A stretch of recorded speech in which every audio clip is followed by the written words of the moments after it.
All right, folks, welcome to the Ryan Samuels Show. I'm your host, Ryan Samuels, coming at you live from the heart of America where we don't tiptoe around the truth, we just stomp right through it. Today, we're going to dive into something a little different from the usual political beatdown. No, we're not talking about the latest political blunder or the deep state shenanigans. We're going way back, like 2,400 years back, to ancient Athens. But trust me, this one's got more relevance to our cancel culture, circus, and free speech fights than you might think. I'm reviewing, or hell, let's call it dissecting, one of the most badass defenses of truth and integrity ever put on paper. And that's Plato's Apology of Socrates. If you've never cracked open this book, buckle up. It's not some dusty philosophy textbook. It's a courtroom drama, a smackdown of hypocrisy, and the blueprint for standing tall when the mob wants your head. Clocking in at about 30 minutes in most translations, it's short, punchy, and packs more wisdom than 1,000 Twitter rants. I first stumbled upon this in college, back when I was dodging liberal professors who wanted me to ride along to their collectivist nonsense. Socrates, that old Greek gadfly, became my secret weapon. And today I'm giving you the full rundown, like we're sitting in a dive bar, beers in hand, breaking it down over 30 minutes. No fluff, no apologies. Let's roll. First off, the context, because you can't appreciate the fire without knowing the furnace. Picture Athens around 399 BC. This is the golden age aftermath, the city that birthed democracy, philosophy, the whole shebang. But it's crumbling. They've just lost the Peloponnesian War to Sparta. Their empire's in tatters, and the people are pissed, looking for a scapegoat. And that's where Socrates comes along. This 70-year-old philosopher who's spent his life wandering the streets, asking questions that make everyone uncomfortable. He's not preaching from a pedestal. He's poking holes in the egos of politicians, poets, craftsmen, you name it. The elites hate him because he exposes their BS. The masses resent him because he makes them think. Does this sound familiar? It's like if Jordan Peterson got dragged to the Hague for corrupting the youth with too much logic.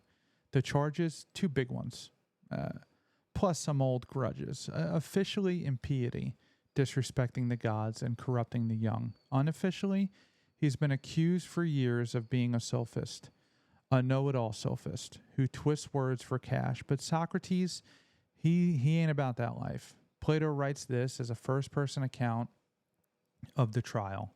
Like a transcript from the Areopagus court, Socrates stands before a jury of 500 Athenian men, no lawyers, no appeals, just him versus the accusers.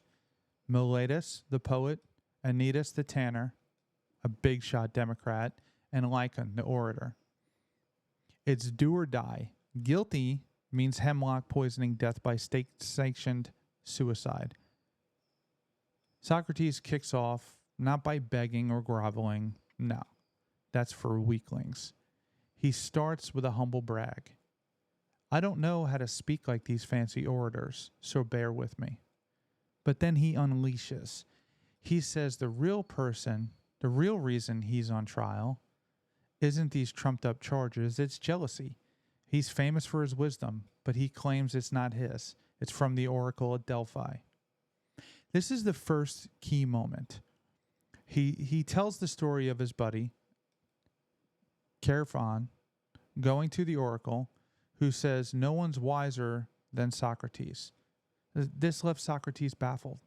He knows that he knows nothing. So he goes on a quest, questioned politicians who he discovers are dumb as rocks, poets who are all show with no substance, and craftsmen who are good at one thing and think they're gods at everything. The conclusion, everyone else pretends to know it all, but Socrates admits his ignorance. That's his wisdom. It's the Socratic method in action. Question everything, expose the frauds. Folks, this is gold for today. In our world of fake news, virtue signaling politicians, and TikTok experts, Socrates is calling out the Dunning-Kruger effect before it had a name. These guys think they're wise because they spout opinions. But if you just probe a little, there'll be crickets. Remember when the media called Trump a threat to democracy? Socrates would have cross-examined them. What is democracy? How does questioning it threaten it? He dismantled their narrative in seconds. And the oracle bit, it's like divine confirmation and humility is the real power, not the chest thumping of our elites. But owning your limits. Now he pivots to the formal charges. Miletus steps up, accusing him of not believing in the gods and inventing new ones. Socrates doesn't rage. He plays lawyer, but better. Miletus, you say I corrupt the youth. Who improves them then? The lawmakers? The jurors? The assembly? Miletus bites. Everyone. Socrates smirks. Like horses?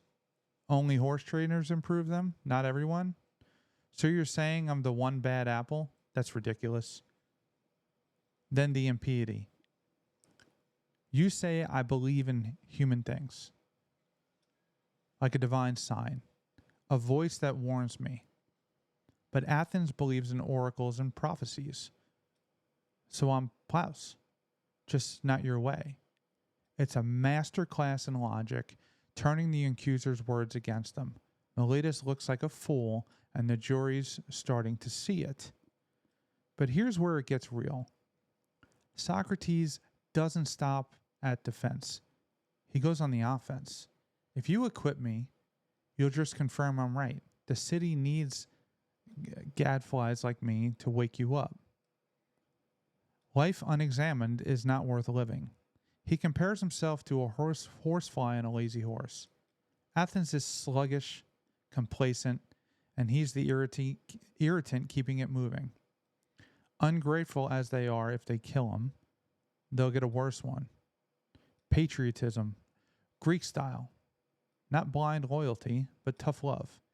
He's saying, I'm fighting for your souls, not your applause. In modern terms, think of whistleblowers getting canceled. Snowden, Assange, they're the gadflies buzzing the deep state horse. He even calls out the democracy itself. After the war, Athens executed its own generals for not saving sailors. Technically legal, but unjust. Socrates refused to participate in that kangaroo court. He's no fan of mob rule when it tramples justice. Folks, this hits home in 2025. We've got January 6th prosecutions dragging on while BLM riots get a pass. Socrates would have asked, what is justice? What is majority vote or eternal truth? He'd grill the DOJ like Miletus, exposing the double standards and free speech. Athens prides itself on it. But when words threaten power, proof trial. Sounds like big tech, deplatforming conservatives. Socrates is the OG defender. The unexamined life ain't worth it, and neither is the censored one. Midway through, he proposed the personal angle. He's 70, could retire, but no, he's got to keep questioning because it's his mission from God. I can't stop even if you pay me. Integrity over comfort. It's rare today. How many politicians flip-flop for votes? Socrates says acquit him and he'll keep at it. I'll keep waking you up whether you like it or not. The jury? They vote guilty anyway, but just barely. 280 to 221. A close call, but the mob won. Now the penalty phase. In Athens, the accused propose punishment. Jury chooses between that and prosecutors. Miletus wants death. Socrates, he jokes, what do I deserve? I've spent my life benefiting Athens for free, maybe free meals in the Prytaneum like Olympic victors, or a fine he can't pay. Then serious. If you think jailing me will shut me up, you're wrong. But death, I don't fear it. Either the dead know nothing like a dreamless sleep bliss, or souls go to Hades to chat with heroes like Achilles. Either way, better than life of fear, better than living a life of fear. No whining, no stoic defiance. He predicts, you'll regret this. My death will sting more than my words ever did. The jury flips to death, 361 to 140. Even some who voted not guilty cave. Socrates raps, it's time to go.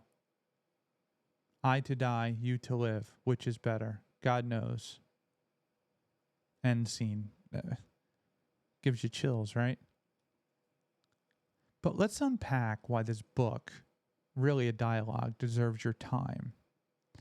First, prose. Plato writes clean, direct, no fluff.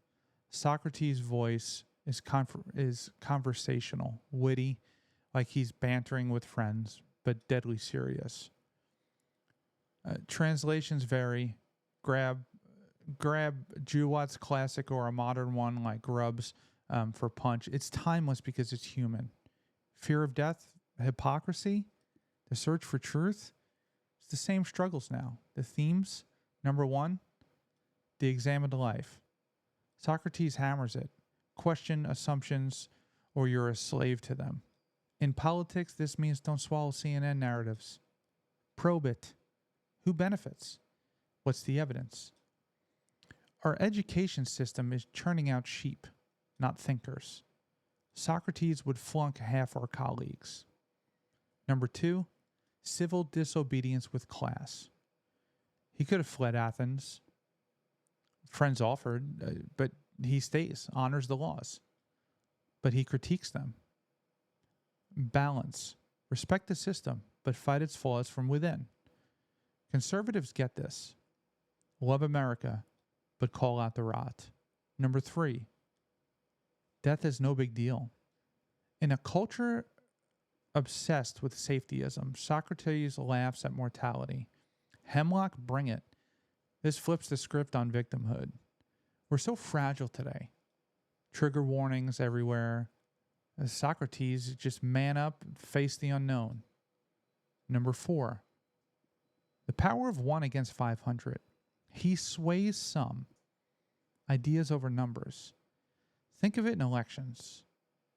One viral truth can shift the tide. I mean, Trump did it. Unapologetic like Socrates. Critiques, well, it's Plato's version. Socrates might not have said every word. Some say it's idealized and Athens democracy looks good here, but we know it failed. Still, the core holds. The modern tie-ins, cancel culture. Socrates got canceled for wrongthink. Today it's doxing, firings. His advice, don't apologize. Defend with reason. Free speech warriors like Elon Musk echo this. Platform the gadfly. The trials witch hunt like Salem or McCarthyism, also like Russiagate, accuse without proof. Let the mob decide. Socrates exposes it. Personal reflections. Reading this saved me from cynicism. Early in podcasting, trolls came hard, called me everything. But Socrates, he'd say good. Means I'm hitting nerves. Keep going. If you're a conservative and this is your playbook, truth over popularity, virtue over votes, liberals might squirm, but it's universal. Examine your own side. Apology isn't just a book, it's a weapon. A short read with a lifelong impact. Grab it, read it aloud like a speech. You'll feel unbreakable. That's the show, folks. Ryan Samuel's out. Keep questioning, keep fighting. God bless America. Thank you so much for tuning in. And don't forget to like, share, and subscribe. We are live Monday through Friday at 9 p.m.